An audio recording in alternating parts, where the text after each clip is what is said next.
जो लोग वक्त देखकर आपको इज्जत दें वो लोग आपके अपने नहीं होते, क्योंकि वक्त देखकर तो बस मतलब पूरे किए जाते हैं। तो दोस्तों, आप सभी का स्वागत है एक बार फिर से एक और नए वीडियो में।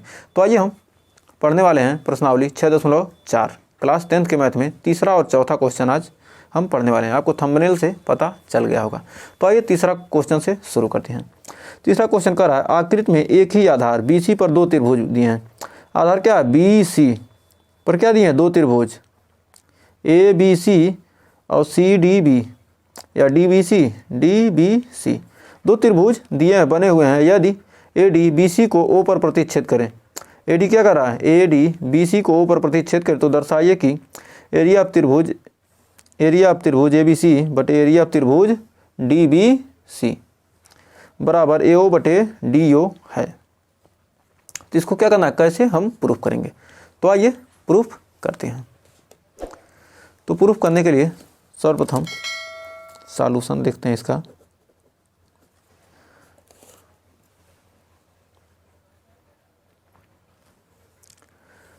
माना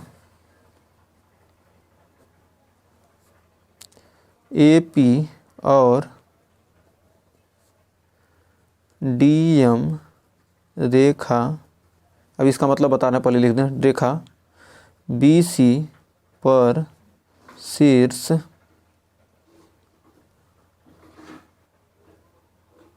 लंब है। मतलब क्या करेंगे हम? शीर्ष लंब खींचेंगे। किस पर? AP और DM। AP किस पर? BC रेखा पर। AP और DM। तो आइए पहले शीर्ष लंब खींच लेते हैं। तो देखिए शीर्ष लंब कैसे खींचेंगे। शीर्ष लंब खींचना है किस पर? AP खींचना है। तो इस पर क्या करेंगे? इस पर एक शीर्ष लंब खींच लीजिए 90 डिग्री। ये शीर्ष लंब हो गया, ये हो गया 90 डिग्री। और इस पर DM लंब खींचेंगे तो क्या हो जाएगा? शीर्ष लंब खींचेंगे तो हो जाएगा ये भी हो जाएगा 90 डिग्री। तो हमने क्या किया? दो शीर्ष लंब खींच लिया। अब दोनों शीर्ष लंब खींच लिया, हम जानते हैं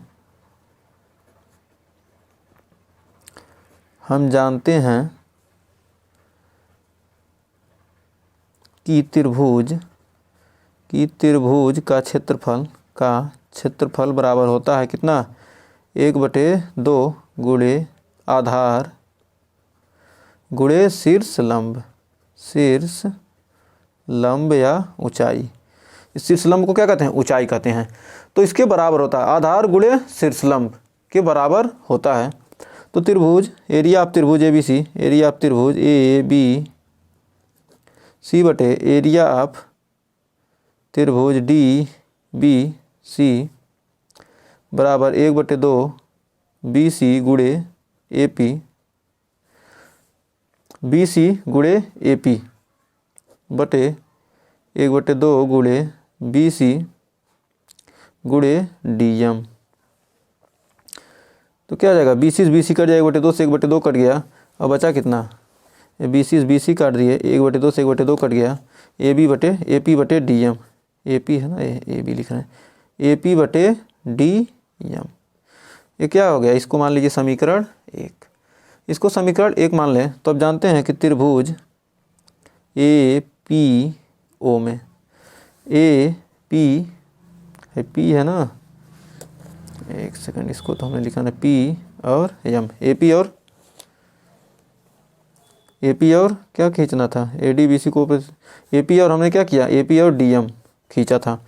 तो APO और त्रिभुज DMO, APO और DMO इन दोनों त्रिभुजों में एंगल APO बराबर ODM या एंगल DMO। इस एंगल क्या है? दोनों क्या है? प्रत्येक 90 डिग्री। प्रत्येक क्या है? प्रत्येक 90 डिग्री। और एंगल AOP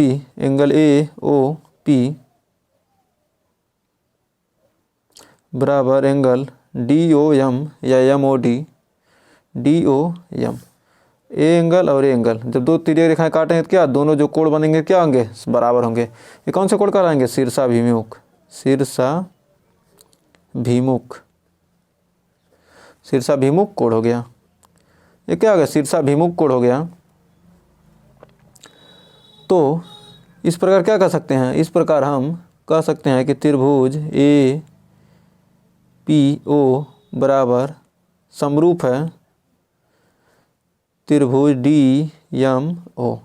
मतलब क्या हो गया, ये दोनों त्रिभुज समरूप होंगे। किस प्रकार, यदि क्या हो, दो एंगल बराबर हो तो क्या होता है, त्रिभुज समरूप हो सकता है।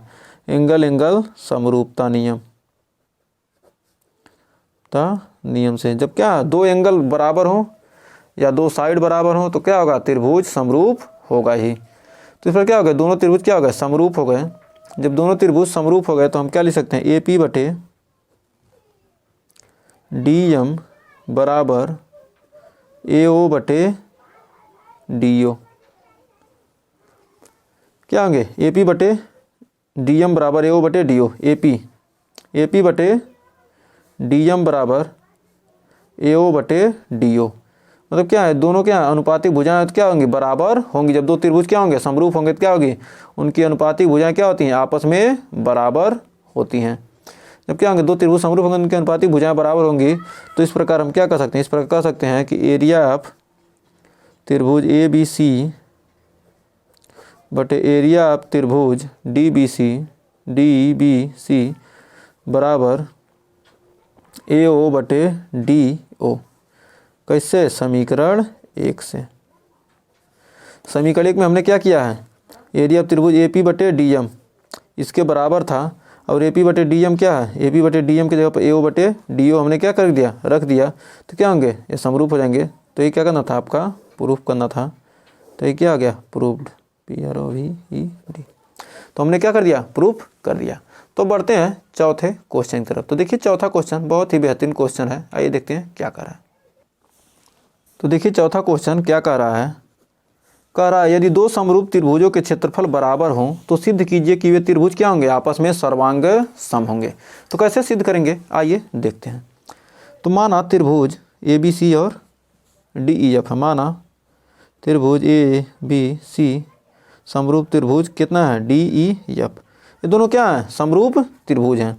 ये दोनों समरूप त्रिभुज हैं, इसलिए हम क्या कर सकते हैं, इसलिए एरिया ऑफ त्रिभुज ए बी सी बटे एरिया ऑफ त्रिभुज डी ई एफ बराबर किसके होंगे, ए बी का स्क्वायर, क्या उनके संगत भुजाओं का वर्ग को होता है ना, वर्ग का अनुपात, डी ई का स्क्वायर, डी ई का स्क्वायर बराबर बी सी का स्क्वायर बटे ई एफ का स्क्वायर, या ए सी का स्क्वायर बटे डी एफ का स्क्वायर। तो क्या होंगे, जो क्या होंगे, अनुपात क्या होता है, अनुपातों का वर्ग क्या होता है, बराबर होता है। उनके क्षेत्रफल के अनुपातों के बराबर होता है, उनके संगत भुजाओं के वर्गों के बराबर होता है। तो दिया है क्या, दिया है एरिया त्रिभुज ए बी सी बराबर एरिया ऑफ त्रिभुज डी ई एफ। तो हम इसको क्या लिख सकते हैं, इसलिए हम लिख सकते हैं, इसलिए एरिया ऑफ त्रिभुज ए बी सी बटे त्रिभुज डी ई एफ एरिया क्या होगा, 1 के बराबर होगा। इसको क्या नीचे लाएंगे तो क्या हो जाएगा, 1 के बराबर होगा। तो इस प्रकार हम समीकरण 1 से इसको क्या कीजिए, इसको हमने मान लिया समीकरण 1। अब समीकरण 1 से समीकरण 1 से क्या हो जाएगा, इस पर इसके जगह पर 1 रखेंगे, पूरा आ जाएगा क्या ना, ए बी स्क्वायर बटे डी ई का स्क्वायर बराबर बी सी का स्क्वायर बटे ई एफ का स्क्वायर बराबर ए सी का स्क्वायर बटे डी एफ का स्क्वायर।